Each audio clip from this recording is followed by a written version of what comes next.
दोस्तों एक बार फिर से हम आपके लिए SBI CBO फॉर्म फिलअप 2025 की अपडेट लेके आ चुके हैं।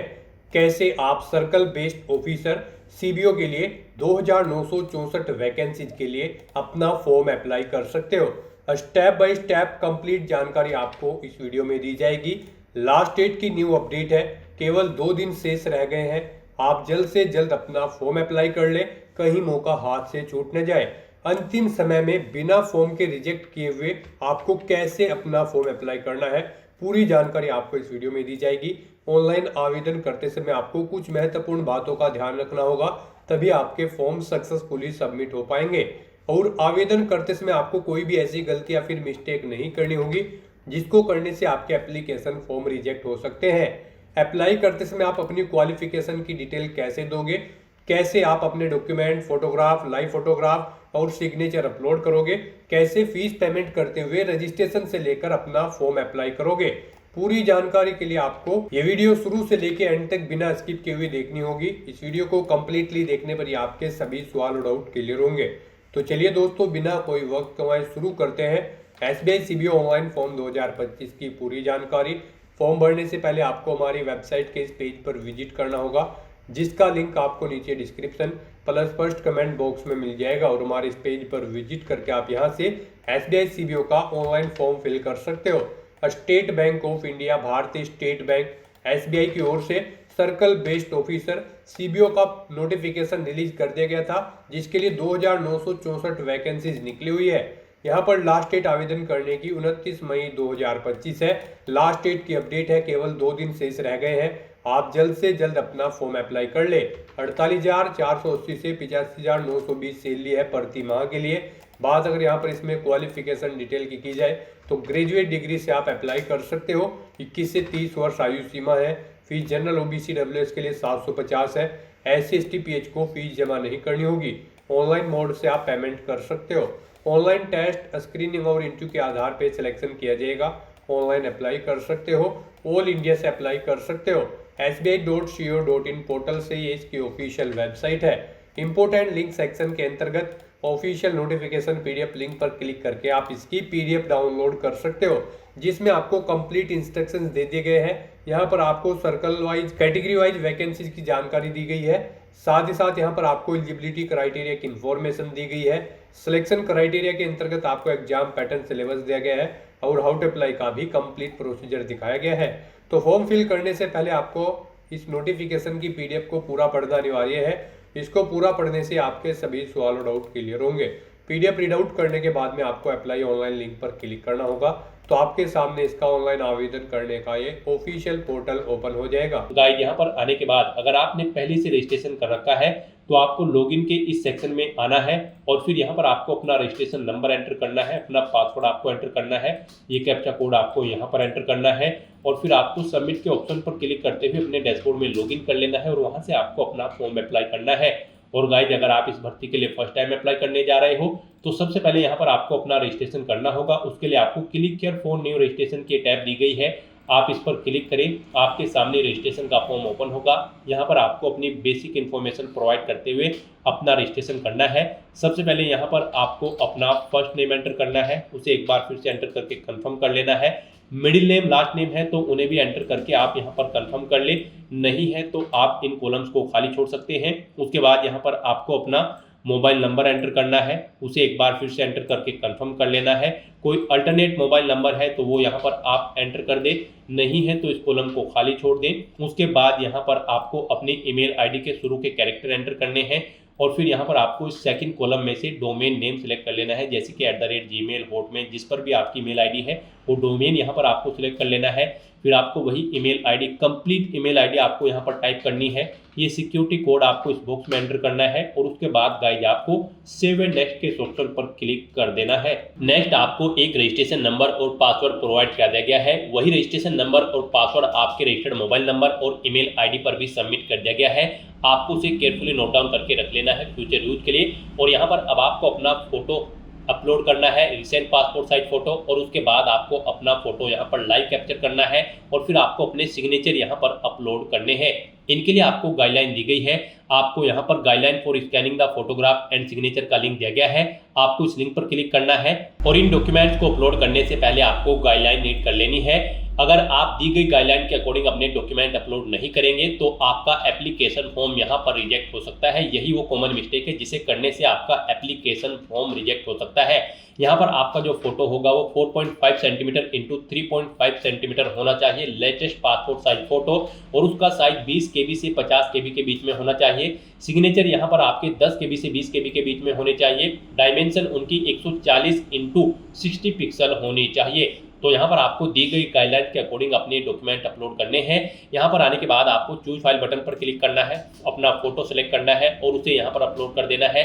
फिर यहाँ पर गाइज आपको कैप्चर फोटो के इस ऑप्शन पर क्लिक करके अपना लाइव फोटो अपने वेब कैमरा से या फिर मोबाइल फोन से कैप्चर कर लेना है, या फिर आप क्लिक है टू स्कैन के इस ऑप्शन पर क्लिक करके यहाँ पर ये QR कोड स्कैन कर ले और फिर अपना फोटो यहाँ पर आप कैप्चर कर ले।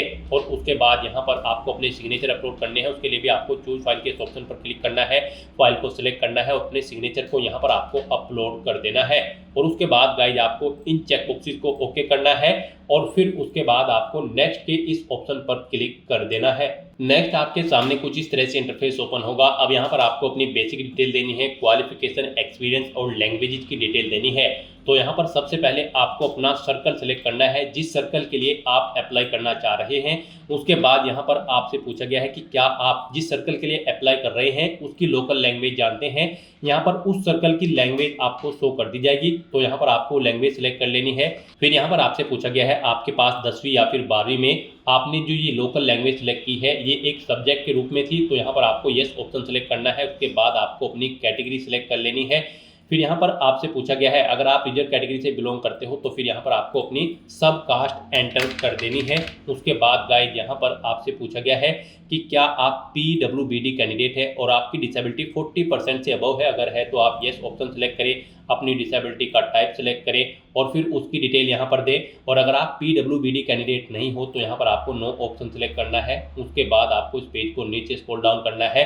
फिर यहाँ पर आपसे पूछा गया है कि क्या आप person with a specified disability cover करते हैं under the definition of section 2SK। अगर करते हैं तो यस करें, नहीं तो नो ऑप्शन सेलेक्ट कर लें। उसके बाद यहाँ पर आपसे पूछा गया है कि क्या आप माइनॉरिटी कम्युनिटी के अंतर्गत आते हैं। अगर आते हैं तो यस करें, नहीं तो नो ऑप्शन सेलेक्ट करें। अपनी नेशनलिटी यहाँ पर आपको ऑटोमेटिकली फिर मिल जाएगी इंडियन। फिर यहाँ पर आपसे पूछा गया है कि क्या आप EX सर्विसमैन हैं। अगर हैं तो यस करें, नहीं तो नो ऑप्शन सेलेक्ट करें। अगर यस ऑप्शन सेलेक्ट करते हैं तो फिर आपको अपनी सर्विस का पीरियड यहाँ पर मंथ्स में एंटर करना होगा, नहीं है तो आप नो ऑप्शन सेलेक्ट कर लें। फिर यहाँ पर आपसे पूछा गया कि क्या आप किसी कमर्शियल बैंक में कार्यरत हैं, शेड्यूल वर्कर हैं। अगर हैं तो यहाँ पर आप यस करें, नहीं तो नो ऑप्शन सेलेक्ट कर लें। उसके बाद आपसे पूछा गया कि क्या आप ऑलरेडी SBI में क्लर्क या फिर सुपरवाइजरी कैडरी पर कार्यरत हैं। अगर है तो यस करें, नहीं तो नो ऑप्शन सेलेक्ट करें। उसके बाद आपसे पूछा गया है कि क्या आप अर्लियर एम्प्लॉय हैं स्टेट बैंक ऑफ इंडिया या फिर इसके एसोसिएट बैंक्स में। अगर हैं तो यस करें, नहीं तो नो ऑप्शन सेलेक्ट कर लें। उसके बाद आपसे पूछा गया कि क्या आप अर्लियर एम्प्लॉय हैं SBI के किसी भी रीजनल के बैंक के सर्कल क्लरिकल कैडरे पर। अगर हैं तो यस करें, नहीं तो नो ऑप्शन सेलेक्ट करें। फिर यहाँ पर आपसे पूछा गया कि क्या आपके कैरेक्टर से रिलेटेड कभी कोई रिपोर्ट की गई है। अगर की गई है तो यस करें, नहीं तो आप नो ऑप्शन सेलेक्ट करें। फिर आपसे पूछा गया कि क्या आपका रिकॉर्ड डिफॉल्टेड है। अगर है तो यस करें, नहीं तो नो ऑप्शन सेलेक्ट करें। फिर यहाँ पर आपको अपना एग्जामिनेशन स्टेट सेलेक्ट करना है, जिस स्टेट में आप एग्जाम में पार्टिसिपेट करना चाहते हैं आप स्टेट सेलेक्ट करें। उसके बाद आप उसका स्टेट कोड आपको ऑटोमेटिकली शो कर दिया जाएगा। फिर आपको एग्जामिनेशन सेंटर अपने स्टेट के अकॉर्डिंग सेलेक्ट कर लेना है। उसके बाद गाइस यहाँ पर आपको अपने ID प्रूफ देना है। यहाँ पर आपको चेकबॉक्स को ओके करना है, अपना ID प्रूफ आपको सेलेक्ट करना है। यहाँ पर एग्जाम टाइम पर आप अपना कौन सा ID प्रूफ शो करेंगे, आधार कार्ड, पैन कार्ड, पासपोर्ट या फिर ड्राइविंग लाइसेंस, आप अपने अकॉर्डिंग ऑप्शन सेलेक्ट करें। उसका नंबर यहाँ पर आप एंटर करें। फिर यहाँ पर आपको अपनी डेट ऑफ बर्थ सेलेक्ट करनी है, पहले डे फिर मंथ फिर ईयर। उसके बाद आपको अपना जेंडर सेलेक्ट करना है। उसके बाद आपसे पूछा गया कि क्या आपके जुड़वा भाई बहन हैं। अगर है तो यस करें, उनका जेंडर सेलेक्ट करें, उनका नाम दें, नहीं है तो नो ऑप्शन सेलेक्ट करें। अपना मैरिटल स्टेटस आपको देना है, आप मैरिड हो या फिर अनमैरिड। अपने फादर का फर्स्ट नेम यहाँ पर आपको एंटर करना है, मिडिल नेम, लास्ट नेम। अगर नहीं है तो इन्हें कॉलम को खाली छोड़ दें। मदर का फर्स्ट नेम एंटर करें, उनका मिडिल नेम लास्ट नेम है तो वो एंटर करें, नहीं है तो इन कॉलम को खाली छोड़ दें। अगर आप मैरिड हो तो आपको अपने हस्बैंड या फिर वाइफ का नाम यहाँ पर एंटर करना होगा। उसके बाद यहाँ पर आपको अपना कोरोस्पोंडेंस एड्रेस एंटर करना है, फिर आपको अपना परमानेंट एड्रेस देना है। और अगर आपका परमानेंट एड्रेस आपके कोरोस्पोंडेंस एड्रेस के अकॉर्डिंग सेम है तो आप इस चेकबॉक्स को ओके कर दें। ऑटोमेटिकली आपका परमानेंट एड्रेस आपके कोरोस्पोंडेंस एड्रेस के अकॉर्डिंग फिल हो जाएगा। उसके बाद यहाँ पर आपको अपना जीएसटी इनवॉइसिंग एड्रेस सेलेक्ट कर लेना है।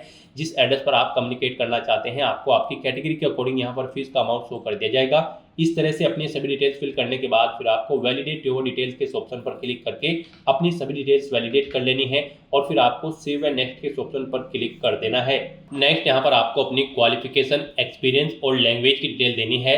इस भर्ती में पार्टिसिपेट करने के लिए आपके पास ग्रेजुएट डिग्री होनी जरूरी है किसी भी रिलेवेंट डिसिप्लिन के अंतर्गत, प्लस आपको 2 साल का वर्किंग एक्सपीरियंस होना चाहिए सेंट्रल बेस्ड ऑफिसर की पोस्ट के लिए, और आपको लोकल लैंग्वेज की नॉलेज होनी चाहिए। जिस सर्कल के लिए आप अप्लाई कर रहे हैं उसकी लोकल लैंग्वेज आपको रीड, राइट और स्पीक करनी आनी चाहिए। तो यहाँ पर अब आपको अपनी क्वालिफिकेशन की डिटेल देनी है। इसमें सबसे पहले आपको अपनी ग्रेजुएशन की डिटेल देनी है। यहाँ पर सबसे पहले आपको अपनी स्ट्रीम सेलेक्ट करनी है जिसमें आपने अपनी ग्रेजुएशन कंप्लीट की है। उसके बाद यहाँ पर आपको कॉलेज या फिर यूनिवर्सिटी का नाम देना है जिससे आपने अपनी ग्रेजुएशन या फिर इसके इक्विवेलेंट डिग्री पास आउट की है। पासिंग डेट यहाँ पर आपको सिलेक्ट करनी है, मार्क्स की परसेंटेज अपनी देनी है, फिर आपको बताना है आपकी फर्स्ट क्लास है, सेकंड है या फिर अदर, आप अपने अकॉर्डिंग यहाँ पर ऑप्शन सेलेक्ट करें। उसके बाद अगर आपने इंटीग्रेटेड ड्यूल डिग्री कर रखी है तो उसकी डिटेल भी आप ऐसे ही दे सकते हैं। पोस्ट ग्रेजुएशन या फिर कोई प्रोफेशनल क्वालिफिकेशन या फिर कोई अन्य क्वालिफिकेशन कर रखी है तो उसकी डिटेल भी आप यहाँ पर सेम ऐसे ही प्रोवाइड कर सकते हैं। उसके बाद आपसे पूछा गया कि क्या आपको यहाँ पर मिनिमम 2 साल का एक्सपीरियंस है सर्कल बेस्ड ऑफिसर की पोस्ट के लिए, तो यहाँ पर आपको येस ऑप्शन सेलेक्ट करना है और फिर आपको अपने एक्सपीरियंस की डिटेल यहाँ पर देनी है। सबसे पहले यहाँ पर आपको अपना नाम देना है, फिर आपको डेजिग्नेशन देनी है, किस डेजिग्नेशन पर आप कार्यरत थे, कब से कब तक आप कार्यरत थे, वो डे मंथ ईयर आपको यहाँ पर सिलेक्ट कर लेने हैं। नेचर ऑफ ड्यूटी देनी है, जॉब अगर आप छोड़ चुके हैं तो उसे छोड़ने का यहाँ पर आपको कारण देना है। इन डेट्स के अकॉर्डिंग यहाँ पर आपका एक्सपीरियंस कैलकुलेट करके आपको शो कर दिया जाएगा मंथ्स में। और उसके बाद अगर आपको एक से ज़्यादा जगह वर्किंग एक्सपीरियंस है तो आप यहाँ पर ऐड मोर के इस ऑप्शन पर क्लिक करें, एक और रो सेम ऐसी ही यहाँ पर ऐड हो जाएगी और आप उसमें अपने एक्सपीरियंस की डिटेल प्रोवाइड कर सकते हैं। रिमूव करना चाहते हैं तो आप रिमूव के ऑप्शन पर क्लिक करके रिमूव कर सकते हैं। उसके बाद आपसे पूछा गया कि क्या आप प्री एग्जाम ट्रेनिंग लेने के इच्छुक हैं, अगर है तो यस ऑप्शन सेलेक्ट करें, स्टेट सेलेक्ट करें, किस स्टेट में लेना चाहते हैं उसके अकॉर्डिंग यहाँ पर स्टेट कोड ऑटोमेटिकली आपको शो कर दिया जाएगा। फिर आप प्री एग्जामिनेशन ट्रेनिंग का सेंटर यहाँ पर सिलेक्ट करें और नहीं लेना चाहते हैं तो आपको नो ऑप्शन सेलेक्ट करना है। उसके बाद आपको अपनी लैंग्वेजेस की डिटेल देनी है। यहाँ पर हिंदी लैंग्वेज आनी आपको मस्ट है। किसी भी सर्कल के लिए आप अप्लाई कर रहे हो आपको हिंदी को रीड, राइट और स्पीक आना जरूरी है। उसके बाद आप जिस सर्कल के लिए अप्लाई कर रहे हैं और उसकी लोकल लैंग्वेज आपको आनी जरूरी है तो यहाँ पर आपको एंटर करनी है, जैसे कि तेलुगु या फिर मराठी। आप जिस भी सर्कल के लिए अप्लाई कर रहे हैं और उसे भी आपको रीड, राइट, स्पीक आना जरूरी है। तो इस तरह से यहाँ पर अपनी क्वालिफिकेशन, एक्सपीरियंस और लैंग्वेज की डिटेल प्रोवाइड करने के बाद आपको वैलिडेट योर डिटेल के ऑप्शन पर क्लिक करके अपनी ये सभी डिटेल्स वैलिडेट कर लेनी है और फिर आपको सेव एंड नेक्स्ट के ऑप्शन पर क्लिक कर देना है। नेक्स्ट आपको आपके एप्लीकेशन फॉर्म का पूरा प्रीव्यू शो कर दिया गया है। आपको सभी डिटेल्स केयरफुली चेकआउट करनी है, पेज को नीचे स्क्रॉल डाउन करना है, डिक्लेरेशन के सेक्शन में इस चेकबॉक्स को ओके करना है और उसके बाद आपको यहाँ पर कंप्लीट रजिस्ट्रेशन के इस ऑप्शन पर क्लिक कर देना है। नेक्स्ट यहाँ पर आपको अपने डॉक्यूमेंट अपलोड करने हैं। यहाँ पर आपको अपना आईडी प्रूफ पीडीएफ फॉर्मेट में, डेट ऑफ बर्थ का प्रूफ पीडीएफ फॉर्मेट में अपलोड करना है, अपनी job profile certified by existing previous employ PDF format में आपको अपलोड करनी है, अपना रिज्यूम, आपके educational certificate, experience certificate, form 16 भी आपको यहाँ पर अपलोड करना है बैंक से लेने के बाद। उसके बाद आपको अपनी सैलरी स्लिप यहाँ पर अपलोड करनी है, लेफ्ट थंब इंप्रेशन अपलोड करना है और हैंड रिटन डिक्लेरेशन डॉक्यूमेंट यहाँ पर आपको अपलोड करना है। इनके सामने यहाँ पर आपको बता दिया गया है कौन सा डॉक्यूमेंट किस फॉर्मेट में यहाँ पर अपलोड होगा। यहाँ पर आपका लेफ्ट थंब इंप्रेशन और hand written declaration document JPG या फिर जेपीजी फॉर्मेट में अपलोड होगा। बाकी के सब डॉक्यूमेंट यहाँ पर आपके पीडीएफ फॉर्मेट में होने चाहिए। इनके लिए भी आपको गाइडलाइन दी गई है। आपको गाइडलाइन फॉर डॉक्यूमेंट अपलोड के लिंक पर क्लिक करना है, आपके सामने ये पीडीएफ ओपन होगी। यहाँ पर आपका लेफ्ट थंब इंप्रेशन जो है वो आपका 20 KB से 50 KB के बीच में होना चाहिए जेपीजी या फिर जेपीजी फॉर्मेट में। हैंड रिटन डिक्लेरेशन जो डॉक्यूमेंट होगा वो आपका 50 KB से 100 KB के बीच में होना चाहिए जेपीजी या फिर जेपीईजी फॉर्मेट में। बाकी के डॉक्यूमेंट यहाँ पर आपके PDF फॉर्मेट में होने चाहिए। तो इस तरह से यहाँ पर आपको अपने सभी डॉक्यूमेंट्स 1 बाय 1 करके अपलोड करने हैं। उसके लिए गाइस यहाँ पर आपको चूज फाइल के बटन पर क्लिक करना है, फाइल्स को सिलेक्ट कर लेना है और 1 बाय 1 करके आपको अपने सभी डॉक्यूमेंट्स को यहाँ पर आपको अपलोड कर देना है। उसके बाद यहाँ पर आपको ये कैप्चा कोड, जी हाँ दोस्तों, ये कैप्चा कोड इस बॉक्स में एंटर करना है और फिर आपको सेव एंड नेक्स्ट के इस ऑप्शन पर क्लिक कर देना है। नेक्स्ट आपके सामने कुछ इस तरह से इंटरफेस ओपन होगा। यहाँ पर आपका एप्लीकेशन फॉर्म सक्सेसफुली सबमिट हो चुका है। गाइस यहाँ पर अगर आप SC ST PH कैंडिडेट हो तो आपको फीस जमा नहीं करानी है, आपका फॉर्म सबमिट हो चुका है। और अगर आप जनरल OBC EWS कैंडिडेट हो तो आपको 750 रुपये फीस के रूप में जमा कराने होंगे, जो कि आप debit card, credit card, net banking या फिर UPI के माध्यम से जमा करा सकते हो। तो यहाँ पर अपना फॉर्म सबमिट करने के बाद आपको प्रिंट एप्लीकेशन के इस ऑप्शन पर क्लिक करना है और अपने एप्लीकेशन फॉर्म का एक हार्ड कॉपी प्रिंट आउट ले लेना है फ्यूचर यूज के लिए, फ्यूचर रेफरेंस के लिए। तो दोस्तों ऐसे आप state bank of India circle based officer 2964 post के लिए अपना फॉर्म अप्लाई कर सकते हो बिना कोई मिस्टेक किए हुए। आज की इस वीडियो में बस इतना ही। आई होप ये वीडियो आपको पसंद आई होगी। अगर पसंद आई हो तो इसे लाइक और शेयर करें, चैनल पर नए हो तो इसे सब्सक्राइब कर लें। Thanks for watching.